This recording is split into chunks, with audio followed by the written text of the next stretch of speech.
15 minute के बाद उनके बारे में जानकारी मैंने अपनी डायरी खोल के देख ली, क्योंकि संभावित लोगों की डायरी मैंने पूरी कर रखी है।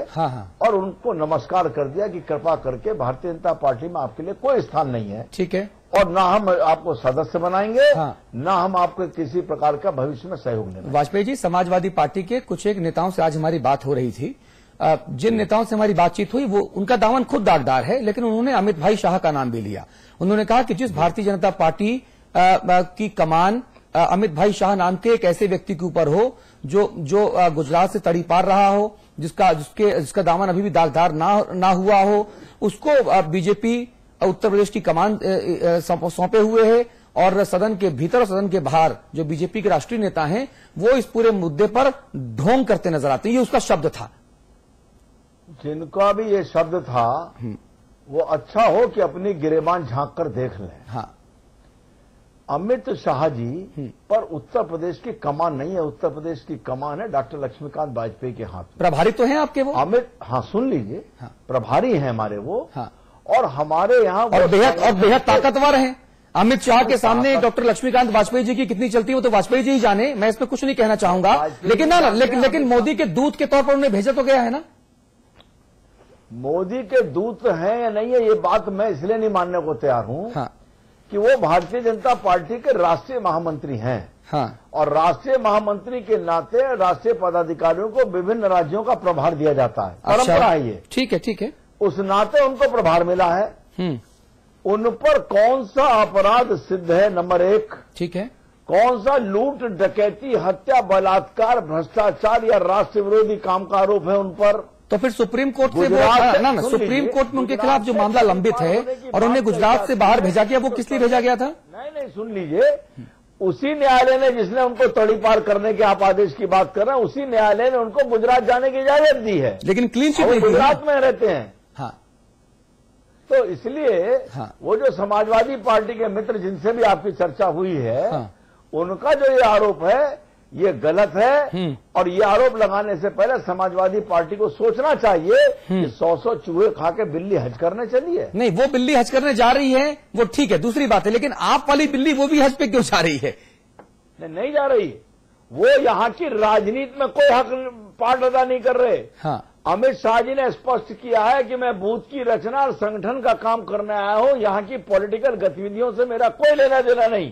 किसी सार्वजनिक कार्यक्रम में आपको वो प्रेस से बात करने से इसीलिए मना करते हैं कि मैं यह संगठन का काम और बूथ का काम कराने आया हूं। अच्छा, आप बीएस येदियुरप्पा के बारे में कुछ कहना चाहेंगे?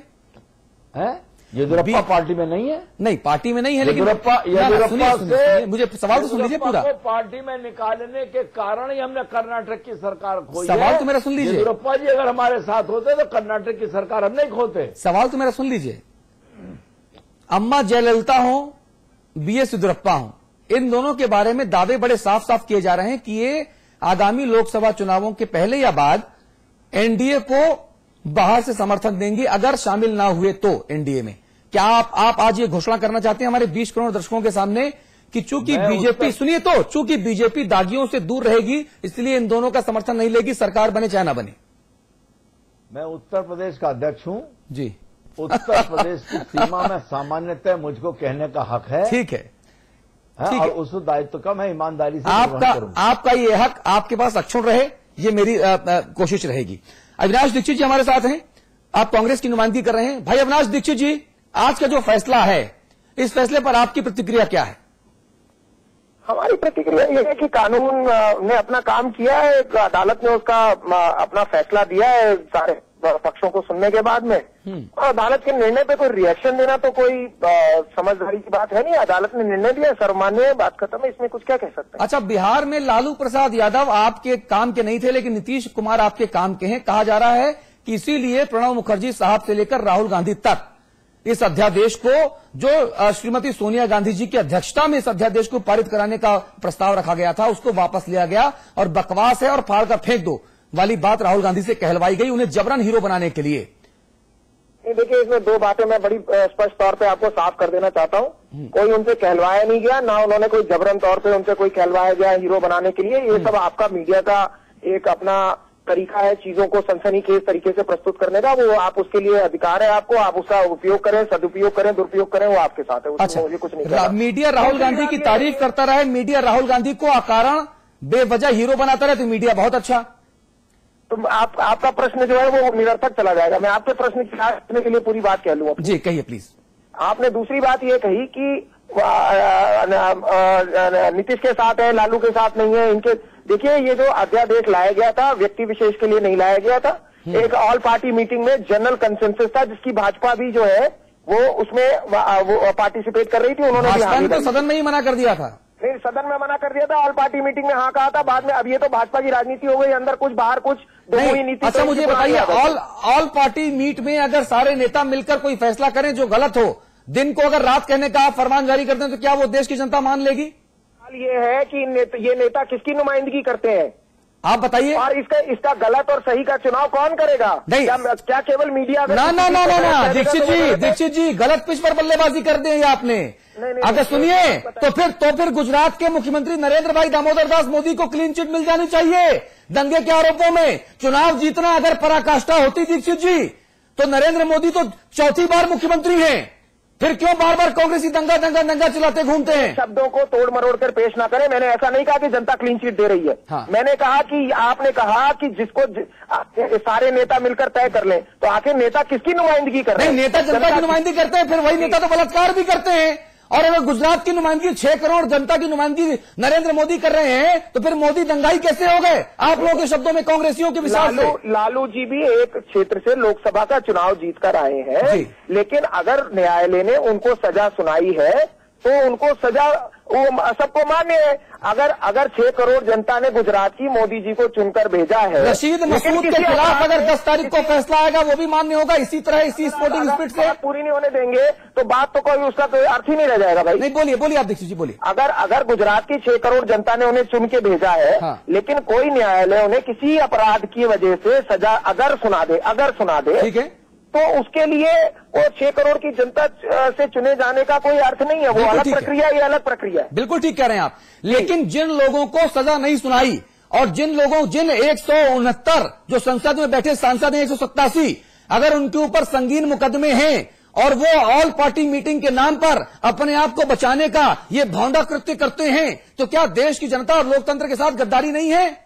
मैं ये तो नहीं कहूंगा गद्दारी नहीं है, पर जनता ने इसे स्वीकारा नहीं, इसीलिए जो है। नहीं, दीक्षित जी, जनता ने स्वीकारा, ये आप दावे से कैसे कह सकते हैं? जनता के पास कोई ऑप्शन नहीं है। दरअसल दिक्कत ये पर है। अरे आप कमाल है, आप बात सुनते नहीं। मैंने कहा स्वीकारा नहीं। हाँ, स्वीकारा नहीं, इसीलिए इस अध्यादेश का ये हश्र हुआ है। नहीं, जनता ने अगर स्वीकारा नहीं तो फिर जनता ने अगर स्वीकारा नहीं तो कैबिनेट ने इसको अध्यादेश के तौर पर लागू कैसे करवाने की कोशिश की? आज वो अध्यादेश जारी नहीं हुआ है, लागू नहीं हुआ है। ये जनता तो आपकी सरकार ने कसर कहाँ छोड़ी थी माननीय दीक्षित जी? अरे भाई, कसर नहीं छोड़ी, कैसे बात कर रहे हैं आप? अगर कांग्रेस पार्टी अगर दबाव नहीं बनाए और कांग्रेस पार्टी इस पे स्टैंड नहीं ले रही है, राहुल जी ने जाकर पब्लिक मंच प्रेस के फोरम से कहा कि हम इसको जो है ट्रैश पेपर समझते हैं, इसे फाड़ के फेंक देना चाहिए। दीक्षित जी, मैं 6 नेताओं के नाम लेता हूं: कपिल सिब्बल, सलमान खुर्शीद, हरीश रावत, अजय माकन, 4 तो ये हो गए, बेनी प्रसाद वर्मा 5। इन 5 बड़े नेताओं से व्यक्तिगत तौर पर, राशिद अलवी 6, इन 6 नेताओं से व्यक्तिगत तौर पर मैंने इंटरव्यू किया समाचार प्लस के लिए। हर के सारे 6 के 6 नेता इस अध्यादेश के पक्ष में दबाकर बल्लेबाजी कर रहे थे। लेकिन जैसे ही राहुल गांधी ने अजय माकन की प्रेस कॉन्फ्रेंस में 3 मिनट के भीतर अध्यादेश को बकवास बता के फाड़कर फेंकने की बात कही, सारे नेता बिलों में दुबक गए। क्यों? 48 घंटे तक यही नेता इस अध्यादेश को अच्छा क्यों बता रहे थे? मुझे ये बताइए आप। ये भी तो कांग्रेस के ही है ना? समय देंगे तो बताऊंगा जरूर मैं आपको। बोलिए। पहली बात तो मुझे आपके इसमें बहुत ये जो आपका कहना कि बिलों में दुबक गए, इस तरह की भाषा पे मुझे सख्त आपत्ति है। आपको हो सकती है, मुझे ना आपको हो सकती है, मैंने कोई संसदीय भाषा नहीं बोली है। नहीं, मेरी बात क्लियर होने दीजिए। दूसरी बात, जहां तक इसका सवाल है, राहुल गांधी जी कांग्रेस के सर्वमान्य नेता है। यहाँ मोदी की तरह कोई झंझट नहीं है। सारी नहीं, राहुल गांधी भी थोपे गए, ऐसा कहा गया। नहीं, आपके कहने से नहीं माना जाता। नहीं, सोनिया गांधी जब ये अध्यादेश पारित हुआ 21 तारीख को, तब उस कमेटी की चेयरमैन कौन थी? सोनिया गांधी उसको चेयर कर रही थी। ये तो आप मानते हैं ना? हमारी पार्टी के सर्वमान्य नेता राहुल गांधी है। 3 करोड़ कांग्रेसी एक चाटुकार लोग कुछ भी कहें, प्रधानमंत्री कुर्सी खाली नहीं है, लेकिन जो कांग्रेसी चाटुकारिता करते हैं वो मनमोहन सिंह जी के ऊपर उनको बैठा देते हैं। भाई अगर पत्रकारों ने ये ठेका ले लिया है कि वो बताएंगे कौन चाटुकार है, कौन देशभक्त है, कौन ठेका ठेका नहीं ले रखा, हम तो एनालिसिस कर रहे हैं। आप सहमत हो या असहमत हो वो आपकी मर्जी है। नहीं, अगर ये पत्रकारों ने ठेका ले लिया है कि वो बताएंगे कि अगर मैं राहुल जी की बात से सहमत हूँ तो चाटुकार हूँ, मोदी की बात से सहमत हूँ तो जिस तरह से आप ये कह रहे थे कि आप मेरे शब्दों को तोड़ मरोड़ कर पेश कर रहे हैं, अब आप मेरे सवाल को अपने हिसाब से अनुकूल सत्य बोल रहे हैं माननीय दीक्षित जी। एक चीज और बता देना चाहता हूँ, एक और टर्म है इसके लिए, येलो जर्नलिज्म भी एक टर्म होती है, वो भी ध्यान में रखिए। ना मुझे ध्यान में है, लेकिन कांग्रेस की अगुवाई वाली सरकार में कितने भ्रष्टाचार हुए वो आपको ध्यान रखना चाहिए। चाटुकार कौन है और कौन नहीं है। रशीद मसूद के मुद्दे पर भी आपका यही रुख होगा क्या? नहीं हो, जो अदालत का हुक्म होगा वो सर्वमान्य होगा। लक्ष्मीकांत वाजपेयी रिस्पॉन्ड कीजिए प्लीज। मैं इस मामले में इतना कहना चाहता हूं, दीक्षित जी जो अभी बार बार राहुल जी की बात कर रहे थे, हाँ। अगर किसी पार्टी का संविधान उन्हें मालूम हो तो अध्यक्ष की अनुपस्थिति में उपाध्यक्ष को काम करने का अवसर मिलता है। हाँ। अध्यक्ष की उपस्थिति में कैबिनेट ने निर्णय लिया, राहुल जी को अध्यक्ष से बात करने का अवसर तो था, लेकिन इस तरह से सार्वजनिक अध्यक्ष के खिलाफ रिएक्ट करने का और प्रधानमंत्री पर तोहमत लगाने का अधिकार नहीं था। अब तो विकल्प ही दो बचे हैं कि या तो प्रधानमंत्री जी इस्तीफा दें या राहुल गांधी के खिलाफ अनुशासनात्मक कार्रवाई हो। और एक प्रश्न मैं और दीक्षित जी से करना चाहता हूं, यही बात राहुल गांधी के अलावा किसी ने कही होती तो क्या इसी तरीके से कांग्रेस के मित्र स्वीकार कर लेते? प्रधानमंत्री जी अमेरिका से कह देते कि आकर मैं कैबिनेट की मीटिंग करूंगा। अरे भारतीय जनता पार्टी के नेता लालकृष्ण आडवाणी जी, सुषमा जी और जेटली जी राष्ट्रपति से मिलकर भाजपा का रुख बताइए। उसके बाद महामहिम राष्ट्रपति जी ने भारत सरकार के 3 मंत्रियों को अलग अलग बुलाकर अध्यादेश के संबंध में जानकारी प्राप्त की जी। और उसके बाद जब लगा कि राष्ट्रपति इसको सहमति नहीं देने वाले हैं, तब कांग्रेस ने नाटक किया है ये। अन्यथा अपने अध्यक्ष के खिलाफ बोलने का अधिकार उपाध्यक्ष को नहीं है, इस्तीफा क्यों नहीं देते उपाध्यक्ष? रिस्पॉन्ड कीजिए।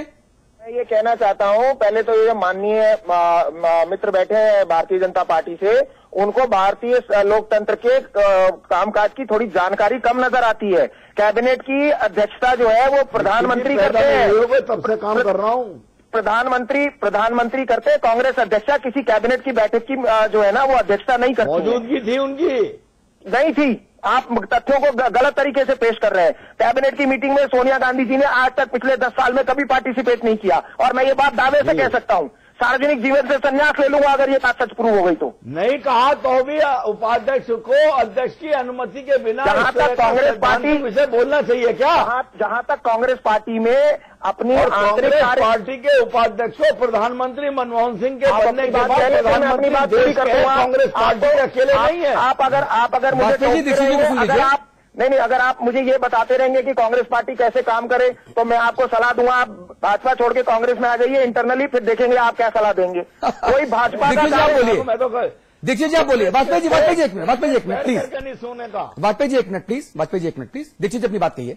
मेरा ये कहना है, हमें किसी भारी व्यक्ति से जो पार्टी का सदस्य नहीं है और खासकर भाजपा का है, उससे हमें जानकारी नहीं चाहिए कि पार्टी कैसे चलेगी, कांग्रेस पार्टी कैसे चलेगी। इस पे कांग्रेस के लोगों की राय हो सकती है, जनता की राय हो सकती है, लेकिन भाजपा के लोग नहीं बताएंगे कि किस तरह से कार्यकलाप होगा कांग्रेस का। दूसरी बात, कोई दूसरा आदमी कह देता तो उसके खिलाफ क्या होता। मैं आपको जानकारी बता देना चाहता हूं, दिग्विजय सिंह जी ने और मिलिंद जी ने, दोनों ने राहुल गांधी जी के कहने से पहले, अनिल शास्त्री का नाम भी सुन लीजिए मुझसे, उन्होंने भी कहा। जी बिल्कुल आपने सही जोड़ा, मैं आपकी जानकारी बढ़ा रहा हूँ जी। नहीं बिल्कुल, थैंक यू फॉर दैट। इन तीनों ने ऑलरेडी पब्लिक स्टैंड लिया था अगेंस्ट अध्यादेश। क्या उनके खिलाफ कोई कार्रवाई हुई? जी। और उन्होंने पब्लिक मंच पे लिया, उन्होंने पार्टी फोरम में नहीं लिया था। तो कांग्रेस के अंदर इतना इंटरनल लोकतंत्र है कि यहाँ पर लोग अपनी बात कहते हैं। अगर पार्टी से सहमत होती है, ये बताइए, अगर लोकतंत्र इतना ही ज्यादा है कांग्रेस के भीतर, तो राहुल, लोकतंत्र अगर कांग्रेस पार्टी के भीतर इतना ही ज्यादा जितना आप बता रहे हैं, तो क्या राहुल गांधी जी जो कांग्रेस पार्टी के उपाध्यक्ष हैं और कांग्रेस के सांसद हैं, उन्हें ये इजाजत दी जा सकती है कि वो प्रधानमंत्री से चर्चा किए बगैर एक प्रेस कॉन्फ्रेंस में अमेरिका गए, पाकिस्तान के प्रधानमंत्री से मुलाकात करने गए, उनके ठीक पहले प्रधानमंत्री जी की इस तरह से बेइज्जती कर दें अपने इस बयान से? क्योंकि सुनिए मेरा सवाल सुन लीजिए दीक्षित जी, क्योंकि किसी भी कैबिनेट का जो डिसीजन है वो एक सम्मिलित डिसीजन होता है। प्रधानमंत्री जी कैबिनेट के मुखिया हैं। अगर प्रधानमंत्री जी की कैबिनेट से कोई अध्यादेश, ऑर्डिनेंस वो पारित होकर महामहिम राष्ट्रपति के पास गया तो कम से कम कांग्रेस पार्टी के किसी भी सांसद को या देश के किसी भी व्यक्ति को प्रधानमंत्री जी की इस तरह से फजीहत तो नहीं करनी चाहिए थी। क्या आप इससे सहमत हैं? दो बातें कहूंगा इस पे। हाँ। आपने कहा देश के किसी